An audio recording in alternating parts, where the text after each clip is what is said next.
আসসালামু আলাইকুম ওয়া রাহমাতুল্লাহি ওয়া বারাকাতু। আজকে আলোচনা করব কোরআনুল কারীমের সূরাতুল আল ফাতাহ থেকে একটা আমল, যে আমল পড়লে সব জায়গায় সম্মান এবং আদর পাওয়া যায়।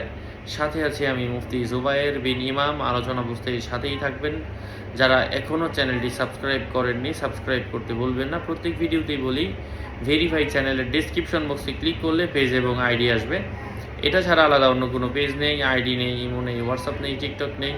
নাম ছবি দেখে বিভ্রান্ত হবেন না। সম্মানিত ভাই ও বন্ধুরা, কোরআন থেকে সূরাতু আল ফাতাহ, ফাতিহা না, সূরা ফাতাহ, এই সূরার প্রথম 4টা আয়াত কেউ যদি প্রত্যেক দিন সকালবেলা পাঠ করে, সন্ধ্যাবেলা পাঠ করে, অথবা এটা মেশকা আম্বর জাফরান কালি দিয়ে লিখে নিজের হাতে রাখে, আল্লাহ পাক সম্মান, প্রভাব, প্রতিপত্তি দান করেন। কোরআনের আয়াত লিখলে শিরিক হবে না, হ্যাঁ, নিজে নিজে করলেই হয়।